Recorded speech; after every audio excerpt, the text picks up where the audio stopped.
Hi Sofia and Sarah, Daddy and Luna here. Today, I got a very nice story that you used to love. You love this story, right? Not every night. There's many nights where you will ask me to tell you this story. Okay, and now I have the book.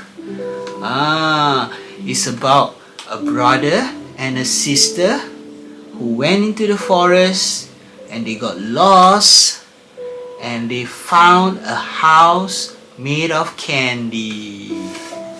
Do you remember what story that is? Hansel and Gretel. Alright, let's read the story. I have the book now. Hansel and Gretel, text by Maureen Spurgeon. In a wooden cabin at the edge of a thick, dark forest, there lived a poor woodcutter and his wife. They had 2 children, a boy named Hansel and a girl whose name was Gretel. Times were very hard, and more often than not, there was barely enough to eat. Poor thing. Okay, so the father worked as a woodcutter. That means he goes into the forest, he chopped down the trees, and he gathered woods to sell and also for him to bring home and put in his fireplace so that there's fire.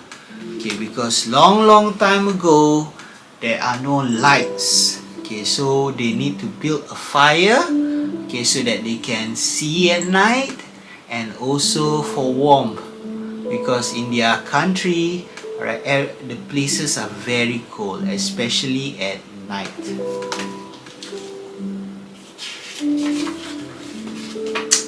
Luna, don't play with Sarah's one. It's Sarah's one.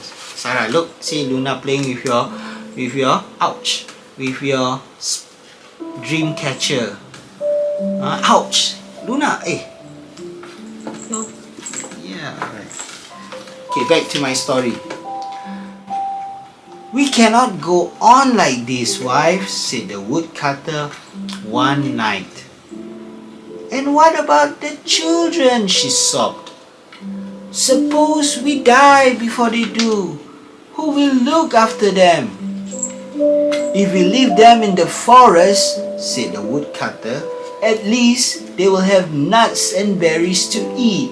And the nobleman out hunting might find them and give them a home. Oh no, they're going to leave their children in the forest.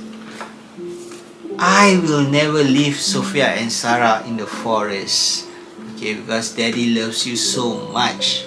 Okay, even if Daddy have not enough money, okay, I will find money so that, I don't have to leave you anywhere. Next morning, there was only a crust of bread for the 2 children to share before they all set out for the forest. Only Gretel saw Hansel putting it into his pocket. Then Hansel crumbled the bread, ready to drop a piece every few paces as they went through the forest. Now, he thought, they could find their way back home.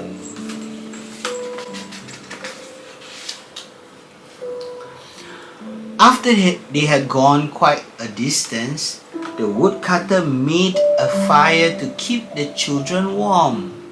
Stiff and tired, they lay down, hardly caring where they were. Next thing they knew, it was completely dark. We're lost, Gretel kept crying. How can we see the pieces of bread to guide us home now, Hansel? poor thing. They drop breads so that they can follow the breads back home. So smart children they are, right? On and on as they walked through the forest, their feet becoming blistered and sore. Suddenly, Hansel stopped. "Look, Gretel, smoke coming from the chimney." Gretel could see nothing, but as they came nearer, the children saw a funny-looking cottage with a pretty little garden and flowers that sparkled like sugar candy.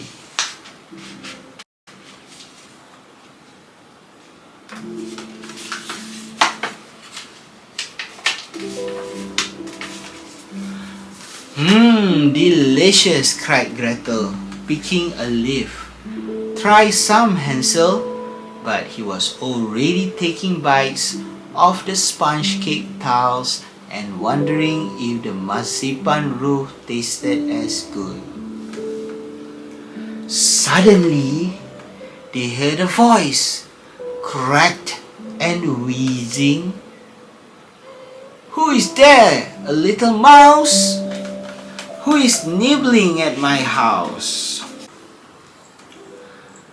It was the ugliest woman they had ever seen. Gretel turned to run, but the woman spoke kindly. "Hungry, are we? Come inside. I've plenty of food to spare." Hansel and Gretel had never seen such a meal. How could they have guessed that the kind old woman was really a witch who lay in wait for children? Oh no. So she's a witch? Is she going to eat the children? Children like you, Sofia and Sarah? That's why you shouldn't be wandering into the woods, into the forest. Alright? Unless you're with me.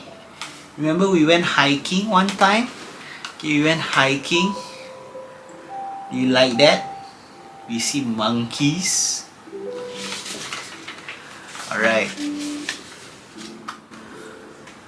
"A pity they are so thin," she cackled to herself as they slept. "Still, that makes the boy light enough for me to lock him up in my cellar without any trouble." Early next morning, Gretel was awoken by a hard kick.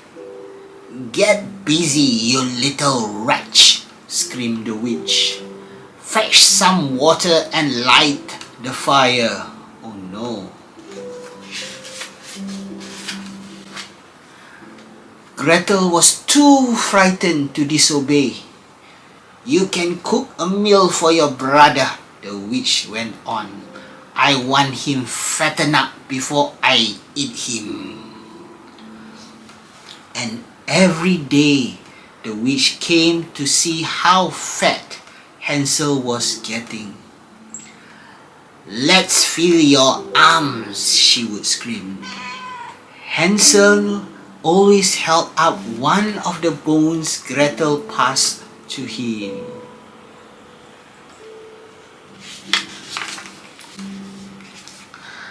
Lucky for Hansel, the witch could not see further than the end of her nose. "Too thin," she would screech. "Still too thin." At last, the witch decided she could wait no longer. "Girl," she screamed, "stoke the fire and get the oven hot. Fat or thin, I mean to eat your brother." Oh no, he's going to eat the little brother? That's not very nice of her, isn't it?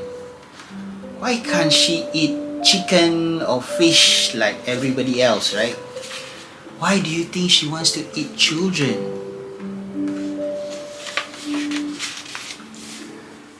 Hansel was amazed to see Gretel obeying so calmly. "Please," she said, after a while, "will you check to see if the oven is hot enough?"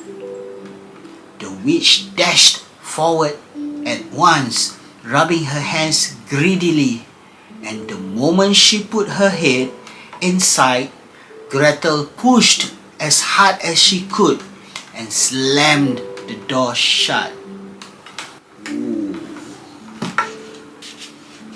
So now the witch is trapped inside the oven. That must be a very big oven, right? For a grown-up to be able to be stuck inside. My oven's not that big, right? My oven maybe can put in my head only.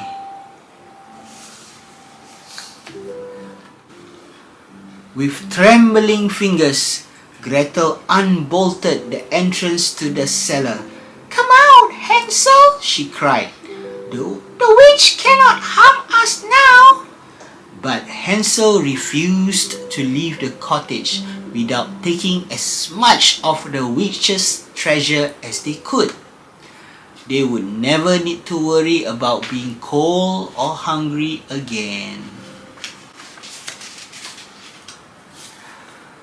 How happy they were to hear their mother and father calling them through the forest. They had been searching for the children from the day they had left them. Laughing and crying, it was hard to believe they were all together.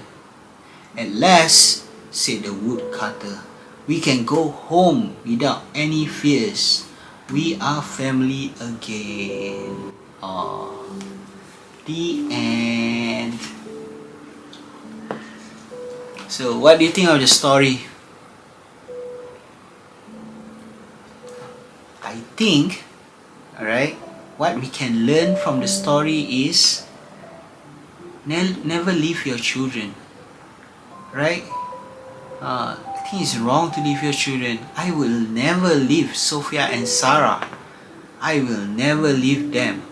Even though if I have nothing to eat, I will not leave my children in the forest. That's not a nice thing to do, isn't it? Okay, Sofia and Sarah, one day, okay, when you grow older and you have your own family, even if you are poor, alright, even if you don't have much to eat, okay, we share, alright. So even we don't have much to eat, we will share what we have. We cannot leave our family out in the forest. Correct or not, Luna? Correct or not, Luna? Ow. Luna's claws are quite sharp now. Maybe I should cut the claws. Shall I cut the claws for you? Your nails? Okay, that's all for tonight, Sofia and Sarah.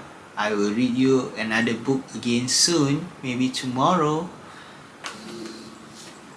I love you and I miss you a lot. I love you times infinity. Good night. Ouch.